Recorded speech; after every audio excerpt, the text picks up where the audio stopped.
Hi guys, welcome back to another week in the garage. There wasn't going to be another video between now and when we put the engine in. I was just going to leave it and crack on and get some stuff done. But we're down here anyway. I've got Wilson with me this evening. He's over there in the bay. We're going to start standing the bay down to get it ready for paint. But yeah, like I say, there wasn't going to be a video. But I hit, those of you that follow me on Instagram would have already seen, and obviously those of you that follow me on YouTube will know. I hit 100 followers the other day, which or subscribers, sorry, which like for some of you, I know that's nothing at all, and most of you probably laugh at me. But the fact that there's 100 of you out there that decided to subscribe to watch my weekly videos of whether I don't know if they're any good or not, but obviously there's 100 of you that are interested enough to click that subscribe button. So thank you very much to you. I do appreciate your input and everything, all your comments, etc. So that's really good.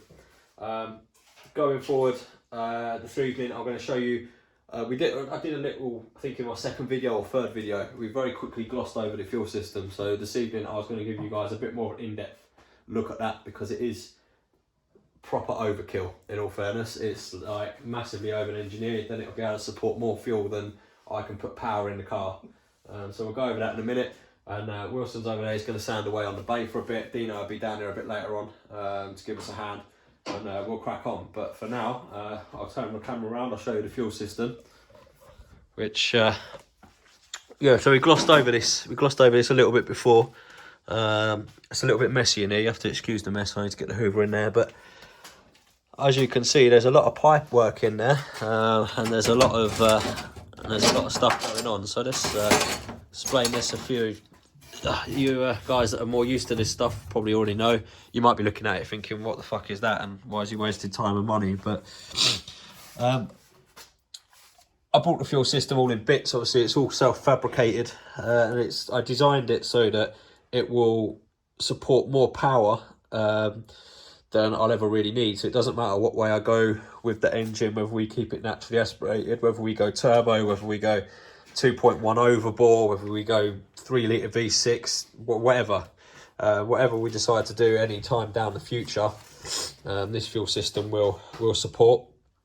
All the lines back here are all 13, I think they're 12.8 mil, 13 mil hard lines. They're Goodrich hard lines with the Goodrich olive fittings. They're not like the standard AN fittings. These are the ones that work with the brass olive on there, and then obviously I've got the Torx adapters on there.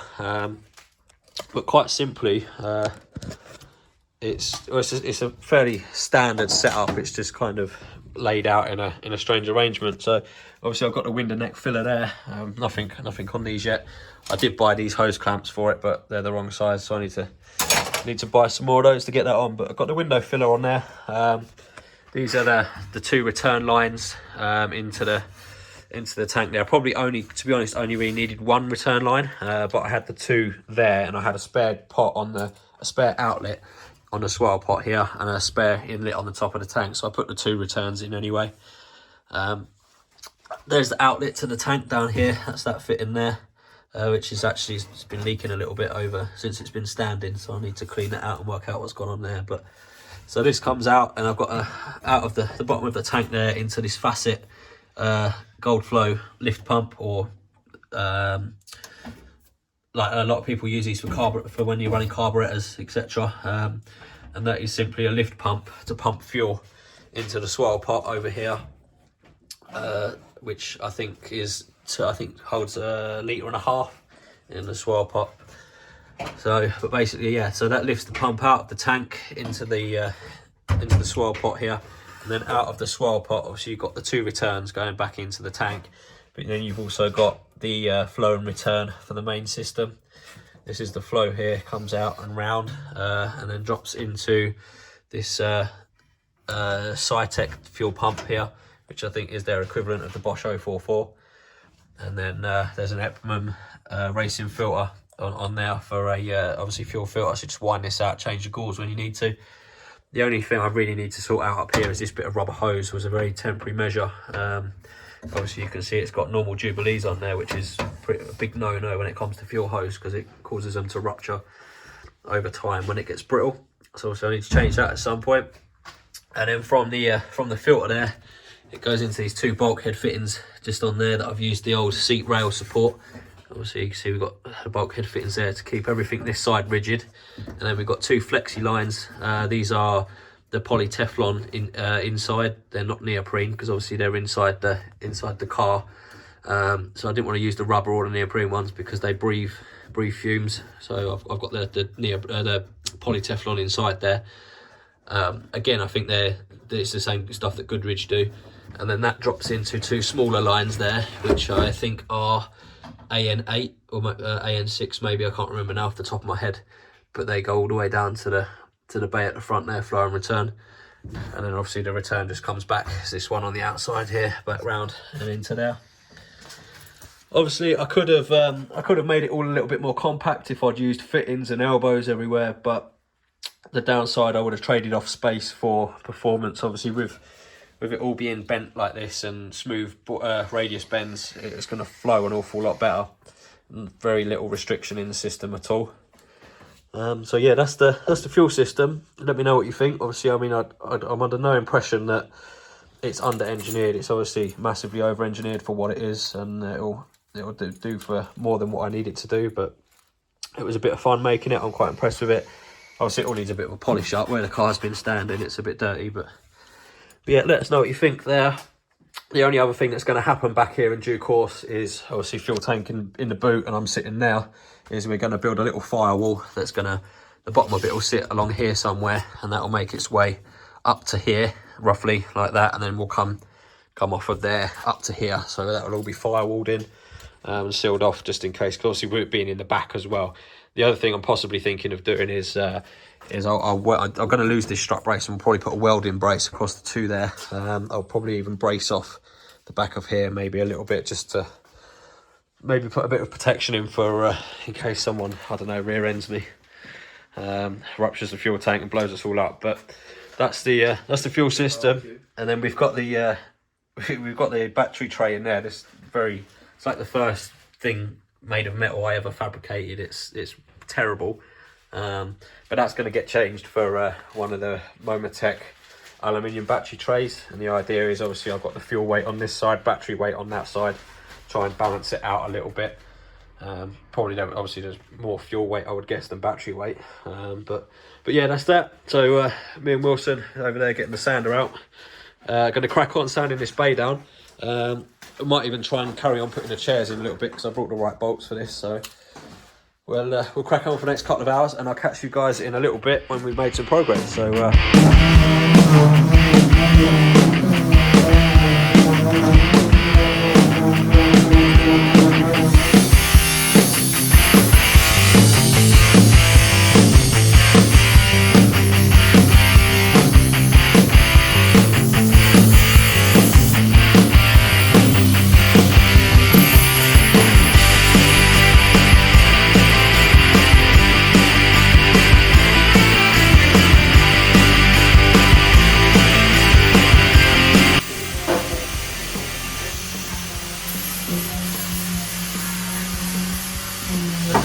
side all welded up. It's a bit noisy in here, but I'll give it a go anyway. So I've just got this side all welded up there.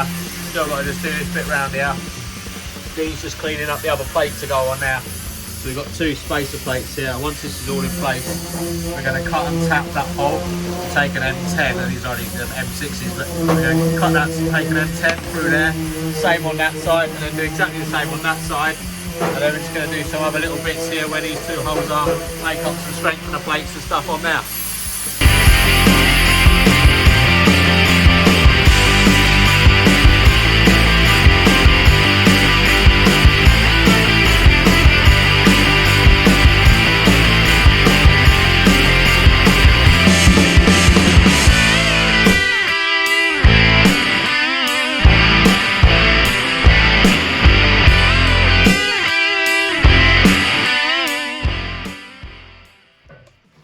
Okay guys, so we're a week later than we were just a minute ago. Sedders has already left for the evening.